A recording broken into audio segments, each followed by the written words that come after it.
Donc, comme suite de ce qu'on a vu jusque maintenant, espérons que vous avez déjà fait votre exercice 3 et 4 concernant les effets correspondant aux propriétés de l'eau ainsi que les indications thérapeutiques de l'hydrokinésithérapie. On passe maintenant aux contre-indications.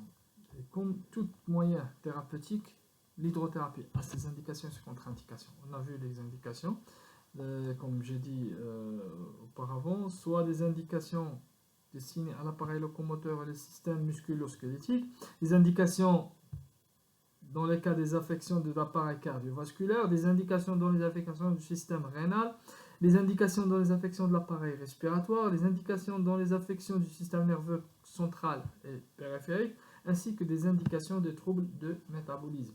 Donc ces indications, quand je vais indiquer l'hydrothérapie pour ces cas, et je vais utiliser en association la kinésithérapie, il y a des effets qui vont être visés. Et ce sont les effets, les kinés sur la liste des indications recherchées, des effets recherchés,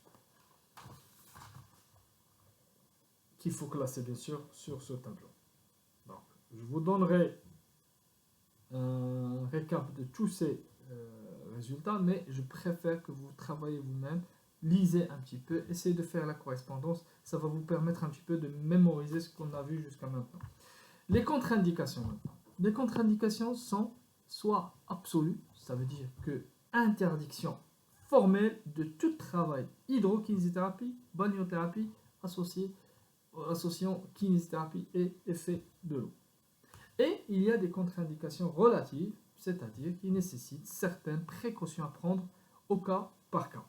Et ils sont laissés à l'appréciation de kinésithérapeute. C'est lui qui va décider, est-ce que, en présence de ce cas, qui constitue peut-être ou pas une contre-indication, est-ce qu'il va accepter que le sujet va suivre la séance de rééducation ou il va la rendre une contre-indication. Il y a un certain nombre de contre-indications. Sur l'annexe 3, c'est une liste de contre-indications. Lisez-la à tête reposée, puis essayez de les classer. Soit c'est une contre-indication absolue ou contre-indication relative.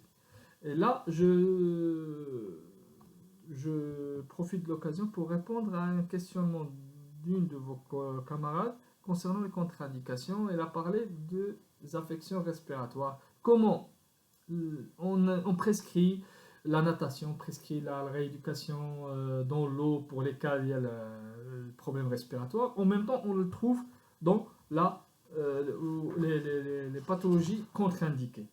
Sachez que par rapport aux pathologies, les contre-indications concernant les affections respiratoires, quand est-ce qu'elles sont contre-indiquées? D'utiliser la hydrokinésithérapie avec ces affections. C'est quand il s'agit d'affections graves, d'affections difficiles à traiter, d'affections sévères, d'instables, aiguës, en phase aiguë. C'est contre-indiqué. C'est une contre-indication absolue. Donc, comme j'ai dit, soit une contre-indication absolue, des contre-indications cardiovasculaires ou respiratoires, et qui sont sévères, qui sont instables, qui sont non documentées, non maîtrisées.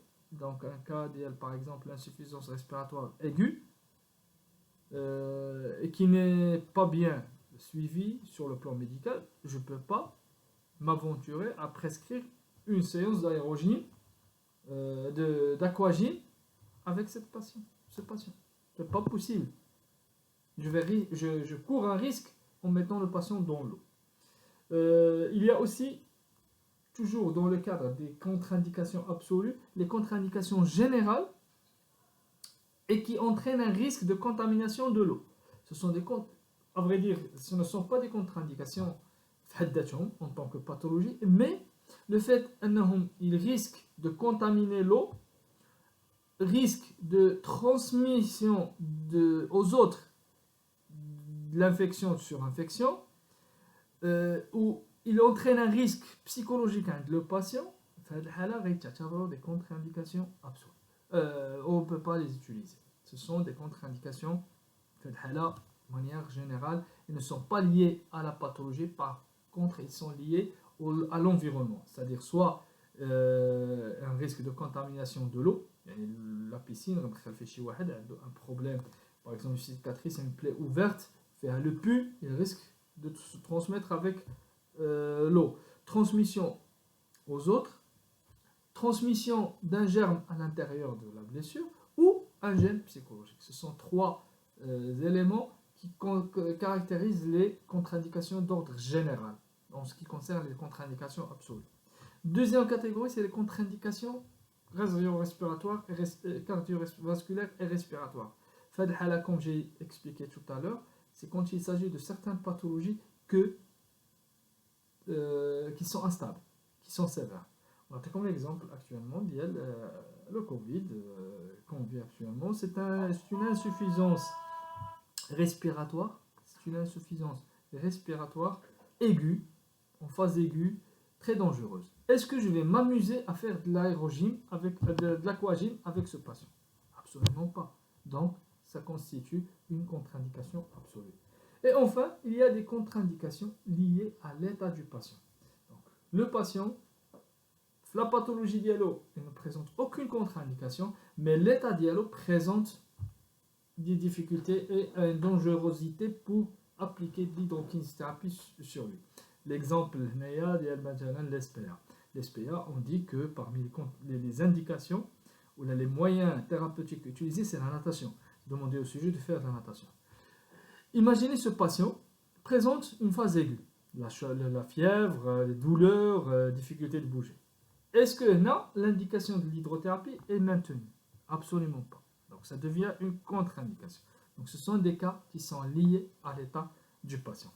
Et enfin, les contre-indications, deuxième catégorie, c'est les contre-indications relatives qui nécessitent certaines précautions à prendre, au cas par cas.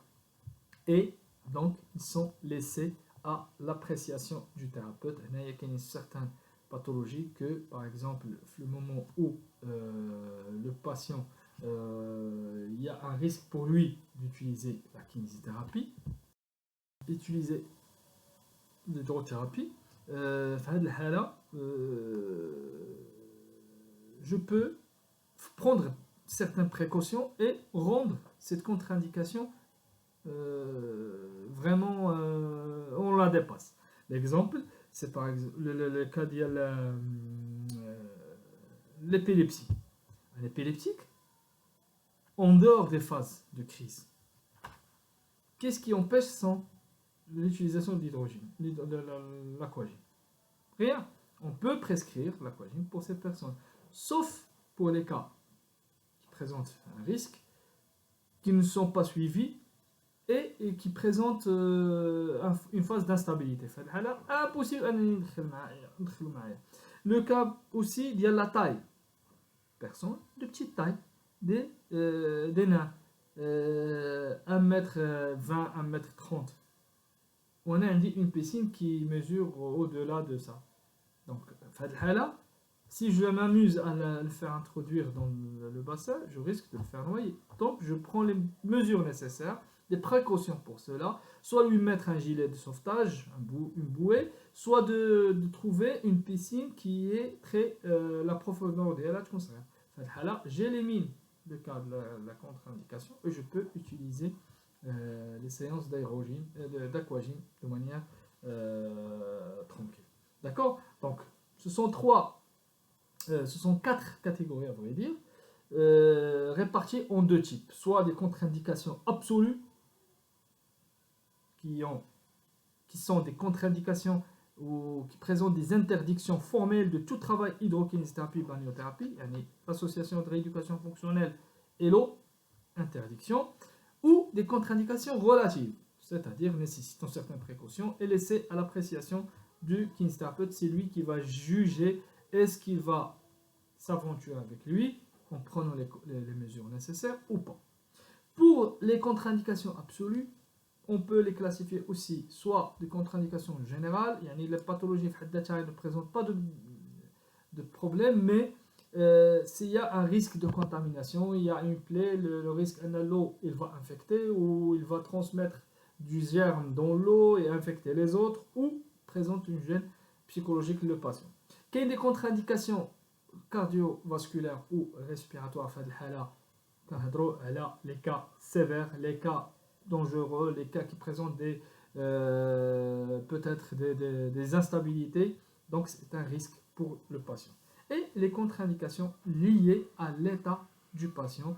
Maintenant, c'est le cas, c'est pas la pathologie, c'est la personne lui-même et son état par rapport au jour où je vais appliquer l'hydrokinésithérapie.